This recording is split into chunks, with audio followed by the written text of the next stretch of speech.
You wake up before dawn and your body already hurts. Not from illness, from yesterday. Every joint carries yesterday's work and today asks for more. There is no snooze button, no rest day, no version of this life where your body gets a say in the matter. For roughly 400,000 years, this was simply what a body was for. You are a Neanderthal, not a stooped, slow-witted caricature from an old textbook illustration. A powerfully built human relative, thick through the chest and forearms, standing shorter than the humans who will eventually replace you, but stronger, pound for pound, than almost any person alive today. Your brain is, on average, slightly larger than a modern human brain, and in a matter of hours, this single day will nearly break you. Start with the obvious problem. Anthropologist Eric Trenkhaus spent decades studying Neanderthal skeletons for evidence of injury, and what he found startled him enough to reach for an unusual comparison. The pattern of healed fractures on Neanderthal bones, concentrated in the head, neck, and upper body, closely resembled the injury profiles of modern rodeo riders. People who get thrown, gored, and stepped on for a living. That comparison wasn't a joke. It was a clue. It meant Neanderthals weren't hunting from a safe distance with projectile weapons the way later humans often did. They were getting close, spear in hand, sometimes close enough to grapple, against animals like woolly rhinoceros and cave bear that outweighed them by a factor of 10 or more. Your morning starts there. Close-range hunting, not because you chose it, but because your tools and your world offered you no better option. Reconstruct the day. You wake in a rock shelter, the kind found at a site called Krapina in modern Croatia, where thousands of Neanderthal bone fragments have been recovered, layered with stone tools and the bones of animals eaten long ago. Outside, the air already carries the bite of an Ice Age morning. There's no scheduled breakfast. There's tracking. A hunting party moves out at first light, following signs left in disturbed grass and half-frozen mud. Because in an Ice Age landscape, calories are unevenly distributed, and finding them takes hours of reading a terrain most modern humans would find unreadable. When the party finds the animal, the hunt is not a clean, single throw from 100 meters away. It is proximity.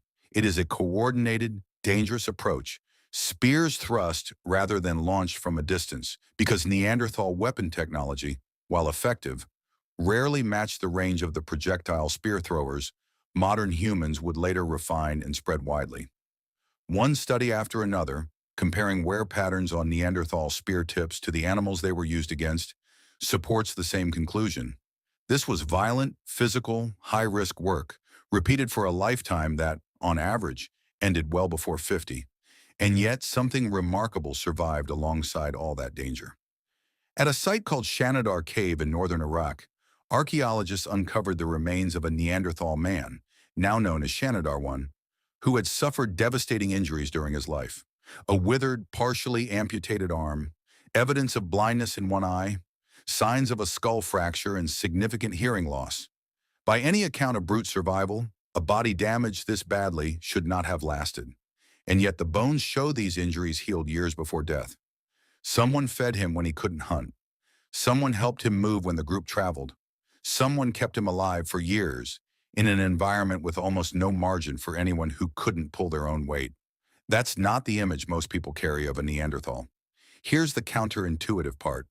For most of the 20th century, Neanderthals were framed as the brutish evolutionary dead end, a species modern humans simply outcompeted through superior intelligence. But researcher Chris Stringer, one of the most prominent voices in human origins research, has spent years pushing back on that caricature.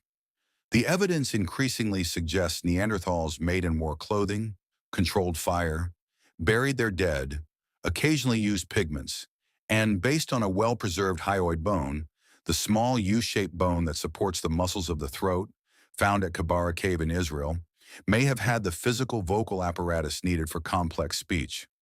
This wasn't a lesser human.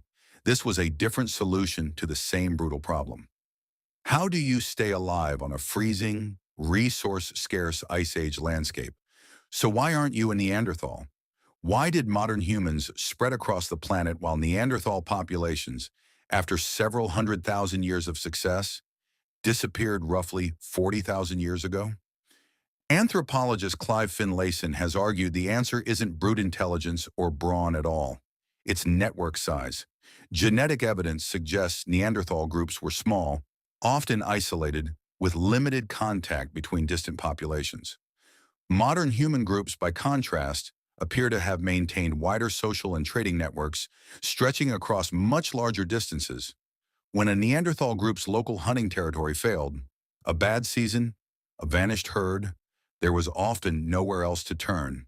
When a modern human group's territory failed, there was sometimes a neighboring group, however distantly related, to lean on. In a climate that could swing dramatically colder or warmer within a single human lifetime, that difference in social scale may have mattered more than any single physical or mental advantage. Picture the two futures side by side.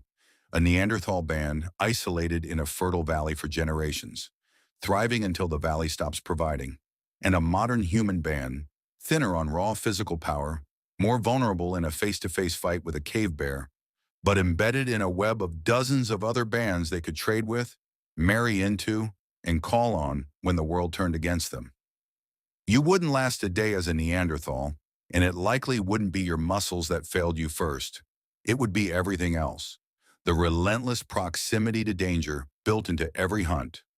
The total absence of modern medicine for a fracture, an infection, a difficult birth. The unforgiving math of a life where one bad season, with no outside network to lean on, could be the last one.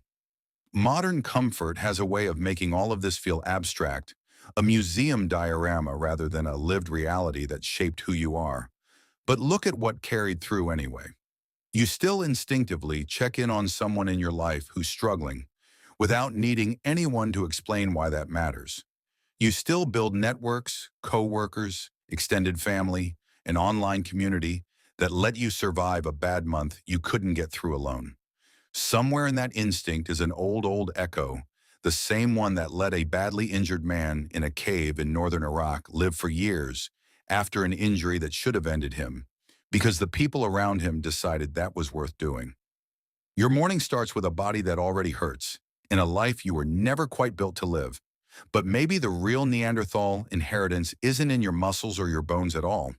It's in the people you'd call before you tried to face any of it alone.